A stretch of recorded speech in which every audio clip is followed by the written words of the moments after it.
नमस्कार, स्वागत है आपका लोकसम्मति न्यूज में। आपके साथ अजय स्वामी। न्यूज बुलेटिन में आज हम दिन भर की राजस्थान व बीकानेर संभाग की प्रमुख खबरों को देखेंगे। लोकसम्मति न्यूज आपसे अपील करता है कि कोरोना महामारी से बचाव के लिए मास्क का उपयोग करें वे सोशल डिस्टेंसिंग बनाए रखें ताकि कोरोना महामारी से बचाव हो सके। शुरुआत करते हैं खबरों की। श्रीगंगानगर जिला भाजपा के द्वारा जिले की जनता की विभिन्न जन समस्याओं को लेकर कलेक्टर जाकिर हुसैन को ज्ञापन जिला अध्यक्ष आत्माराम ट्रेड के नेतृत्व में दिया गया। ज्ञापन में कोरोना काल में छोटे दुकानदार, मजदूरों व मध्यम वर्गीय परिवार की आमदनी खत्म होने के कारण पानी बिजली के बिल माफ करने, इंदिरा गांधी नहर की सिंचाई परियोजनाओं में पानी देने व बढ़ते कोरोना संक्रमण की रोकथाम की मांग की गई है। हम एक तुम्हारी मांग है कि इन विकट परिस्थितियों के अंदर जिले के सारे राजस्थान के ही सारे प्रतिष्ठान लगभग बंद है, दुकानें, और आम आदमी के रोजगार के सारे काम बंद होने से उसकी आमदनी नहीं हो रही है, तो बिजली और पानी के बिल सभी के 2 माह के माफ़ किए जाएं। एक कोविड के लिए अपने ज़िले के अंदर जितने 14 हॉस्पिटल इन्होंने सूची दे रखी है, लेकिन जो पीएचसी और सीएचसी पर है जिला मुख्यालय को छोड़कर वहाँ कोई व्यवस्था नहीं है। सारे मरीजों का दबाव यहाँ है। यहाँ सरकारी हॉस्पिटल में ज़्यादातर क्या बेड फुल हो चुके हैं, प्राइवेट में जाते हैं तो वहाँ भी ऑक्सीजन की बड़ी भारी दिक्कत है। हम 30 तारीख को हमारा डेपुटी से मिला था, तब भी हमने यही कहा था इसकी प्रभावी व्यवस्था की जाए। तीसरा, ये इन्होंने चिरंजीवी योजना लॉन्च की।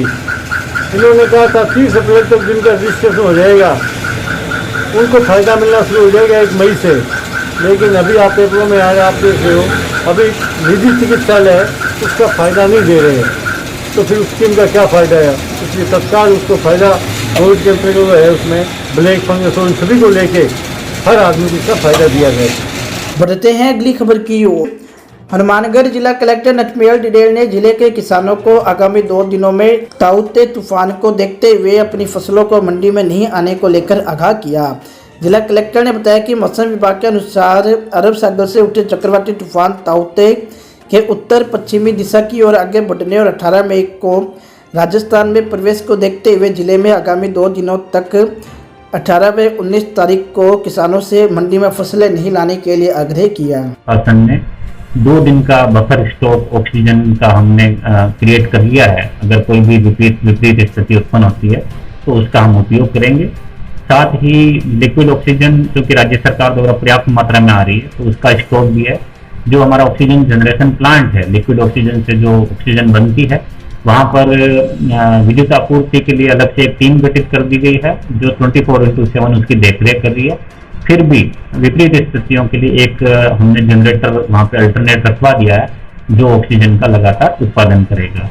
साथ ही हमने CMHO को निर्देशित किया है, हमने SDM साहिबान को भी कहा है कि प्रत्येक CSC PSC जहाँ पर भी कोविड के पेशेंट एडमिटेड हैं जो ऑक्सीजन कंसंट्रेटर का भी उपयोग कर रहे हैं उस पर जनरेटर अनिवार्य रूप से हो और स्वयं की उपस्थिति में एक बार उसको चला करके देख लें।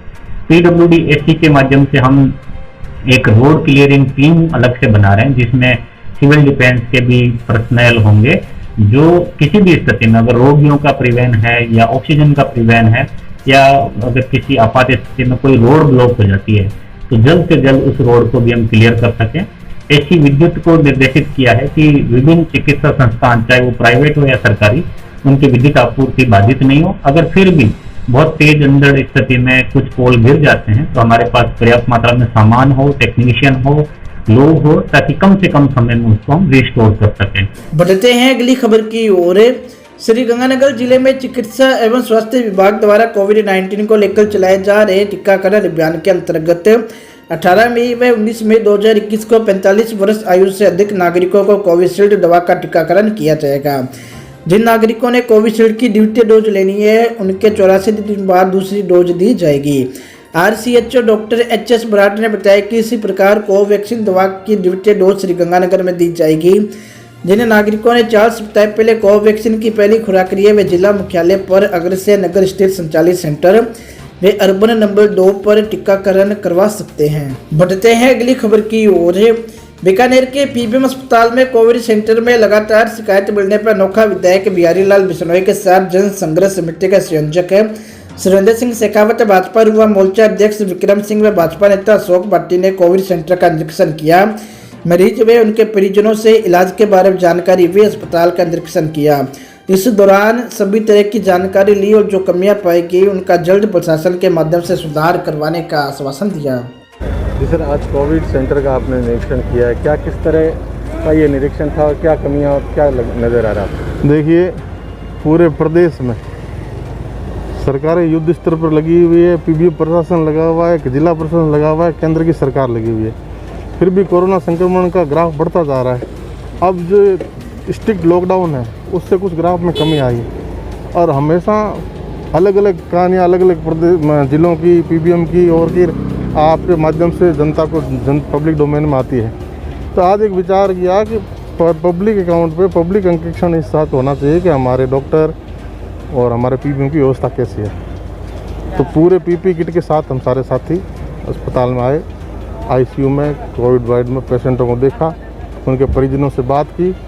तो एक बात तो सकारात्मक निश्चित तौर पे सामने आई कि पूरे पीबीएम प्रशासन में सीनियर डॉक्टर्स भी लगातार सुबह शाम की विजिट पे रहते हैं। ये बातें जो पब्लिक डोमेन में आई परिजनों की तरफ से कि सीनियर डॉक्टर आता नहीं है और नहीं आता है, इस बात पे कि परिजनों से जब बात की तो दोनों टाइम सीनियर डॉक्टर आते हैं। Doctor Verma, doctor Sirohi, doctor Gaur, doctor Kochar, ये सीनियर डॉक्टरों के नाम परिजनों ने बताए और रेजिडेंट की भी उपस्थिति और नर्सिंग स्टाफ का तो जितना धन्यवाद किया जाए उतना कम है। बढ़ते हैं अगली खबर की ओर।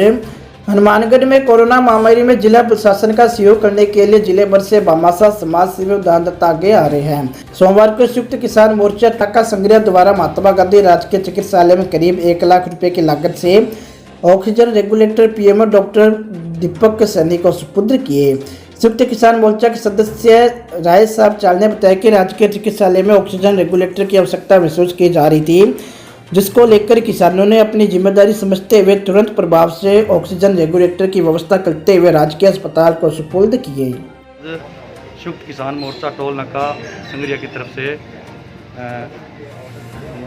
जिला अस्पताल हनुमानगढ़ में ऑक्सीजन रेगुलेटर जिनकी सख्त ज़रूरत पीएमओ साहब ने बताई थी, वो हमारे किसान समिति की तरफ से, किसान मोर्चा की तरफ से आज 37 रेगुलेटर जिनकी कीमत लगभग 1 लाख रुपए से ऊपर है, वो आज हमने पीएमओ साहब को सौंपे हैं, जिससे कि ये जो महामारी है इसमें बेड जो बढ़ रहे हैं उनमें वो ऑक्सीजन रेगुलेटर काम आ जाए।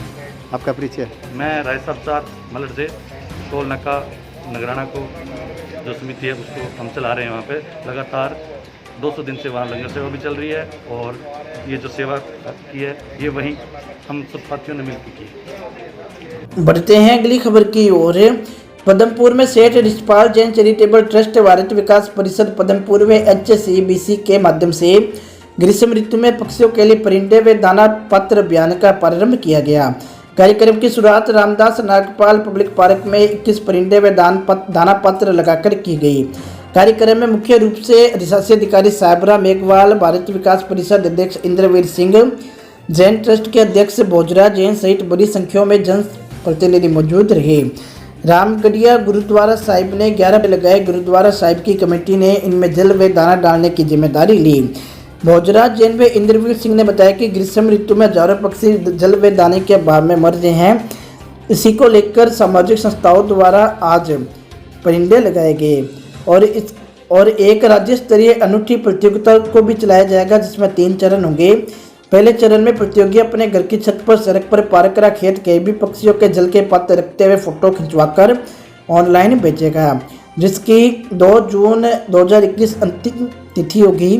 द्वितीय चरण में पक्षियों के लिए जल पात्र के साथ दाने की व्यवस्था करनी होगी, जिसकी अंतिम तारीख 5 जुलाई होगी। बढ़ते हैं अगली खबर की ओर। श्रीगंगानगर में लॉकडाउन की पालना करवाने के लिए मुस्टेड पुलिस कर्मियों ने आज फेस शील्ड लगाकर ड्यूटी की। लॉकडाउन की पालना कराने को लेकर पुलिस कर्मियों को जगह जगह पर तैनात किया गया। आज अधिकांश पुलिसकर्मी मास्क के साथ फेस शील्ड पहने हुए नजर आए।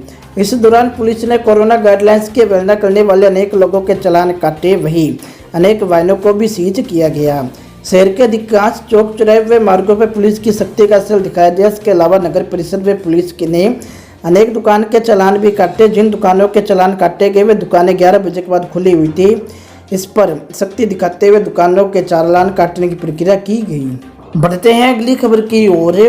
बीकानेर में उच्च शिक्षा मंत्री भंवर सिंह भाटी सोमवार को लगातार चौथे दिन ग्रामीण क्षेत्रों के दौरे पर रहे। इस दौरान उन्होंने अक्कासल तथा किलचू के प्राथमिक स्वास्थ्य केंद्र तथा गढ़वाल, अम्बासर, केसरडेसर, जटान, गीगासर और सुलढाना के उप स्वास्थ्य केंद्रों का निरीक्षण किया और कोरोना प्रोटोकॉल के तहत मास्क, सैनिटाइजर तथा सोडियम हाइपोक्लोराइड का वितरण किया।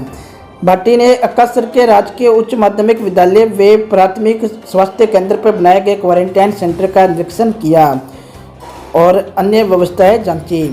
इसके अलावा उन्होंने ग्रामीणों से ज़्यादा कोरोना वैक्सीन लगाने के लिए आग्रह किया और कहा कि राज्य सरकार के द्वारा 18 से 44 वर्ग के सभी युवाओं को निःशुल्क टीका लगवाया जा रहा है। सभी अपने नज़दीकी टीकाकरण केंद्र जाकर टीका जरूर लगाएं। इसके अलावा भट्टी ने अक्कासर में मुख्यमंत्री चिरंजीवी स्वास्थ्य बीमा योजना के पंजीकरण व योजना को लेकर ग्रामीणों को जानकारी दी। बढ़ते हैं अगली खबर की ओर। अनूपगढ़ में आज मालगाड़ी के 3 डिब्बे पटरी से उतरे मिले। जानकारी के अनुसार आज अनूपगढ़ में मालगाड़ी के द्वारा जिप्सम लेने के लिए सूरजगढ़ से अनूपगढ़ आई मालगाड़ी के 3 डिब्बे पटरी से उतर गए। गाड़ी के डिब्बे उतरने का कारण गाड़ी के कंपन के कारण स्लीपर धंसना बताया जा रहा है। इस मौके पर रेलवे के उच्च अधिकारी भी मौजूद रहे। बढ़ते हैं अगली खबर की ओर। अनूपगढ़ के मॉडल स्कूल में कोविड वैक्सीनेशन अभियान के तहत 18 से 45 वर्ष के युवाओं को कोविड वैक्सीन लगाई गई।